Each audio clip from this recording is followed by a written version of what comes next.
In this video, we're going to be talking about how to start an LLC in the state of Delaware and all of the necessary filings and documents you need to do so and open a bank account, what to do if you get rejected, the state compliance required in that state, and tax election requirements and options afterward.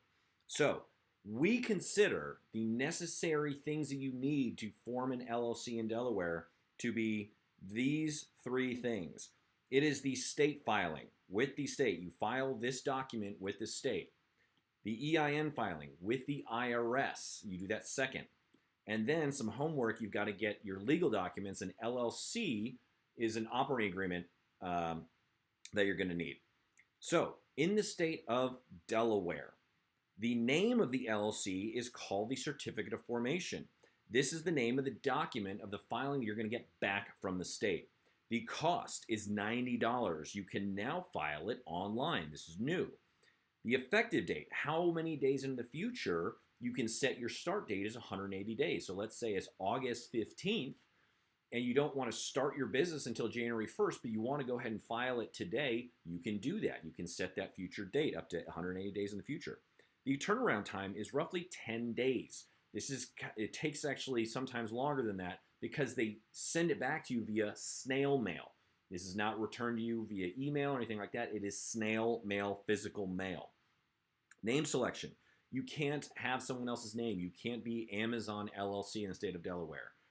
You can't have ABC Tile Incorporated in the state of Delaware because incorporated is a corporation, not an LLC. You need to find a unique name someone else doesn't have. The registered agent, standard for most states. You need an in-state physical address that a constable can come and deliver a piece of mail to you during normal business hours, Monday through Friday, 9 to 5. This also protects you if you use a third-party service. So if you have a customer, you don't use your home address, you want to use your third-party address so your disgruntled customers don't know where you live. Better Legal provides this third-party registered agent service. The delivery mechanism for your approved filing is physical mail. This is why it takes longer than most states.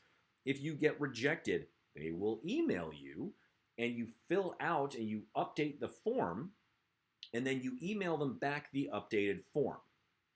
Now, the annual state compliance is called the annual franchise tax. That is what that state calls their state compliance. The cost just to maintain your LLC in that state is $300 per year. So while they have an inexpensive upfront fee, it does require $300 a year just to keep it up and running. The due date for your state compliance every year is June 1st.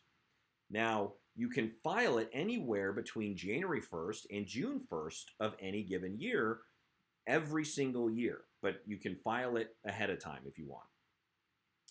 Once you get your approved LLC filing back from the state of Delaware, and not until you get it back, do you file your employer identification number or your EIN with the IRS. The reason we wait is because if you tried to get ABC Tile LLC in Delaware and you got rejected because you've got a name conflict and they need you to change the name, and then you already filed your EIN with the IRS under ABC Tile LLC, you have a conflicting name problem.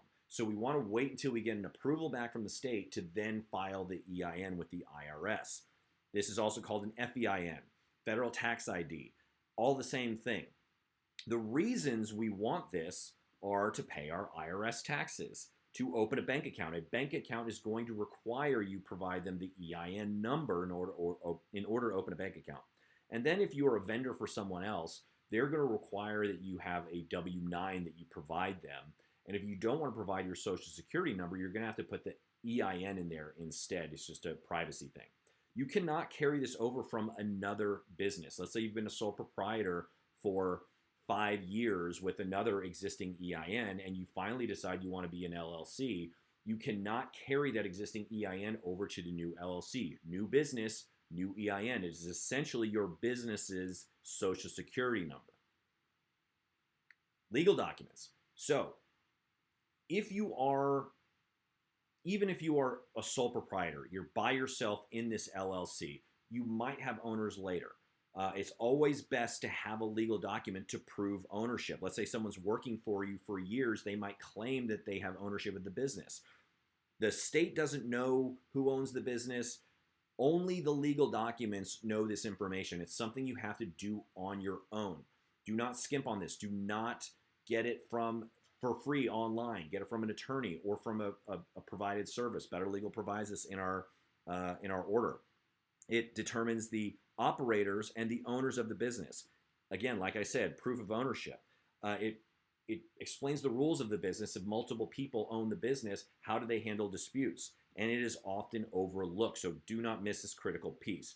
Finally, once you are done and all of that is out of the way, your default, the IRS does not have a tax classification for LLC. So they default you if you're by yourself as a sole proprietor. If it's two or more people, they default you as a partnership. That is just your default tax classification with the IRS. If at a later date you decide you want to be an S Corp or a C Corp, maybe you want to do this immediately, you can file an election with the IRS. It is a separate filing that you make. When can you do this? Well, you can do it up to 2 months and 15 days after your initial formation, or 2 months and 15 days every single calendar year. So between January 1st and roughly March 15th of every single year, you can make this election. And so let's say you default as a sole proprietor, you're not really making any money for years, then all of a sudden one year you're making a lot of money, your CPA says, hey, it's time to file as an S Corp. Between January 1st and March 15th, you can file that tax election. And that is everything you need to know to form an LLC in the state of Delaware. Check the description for more information.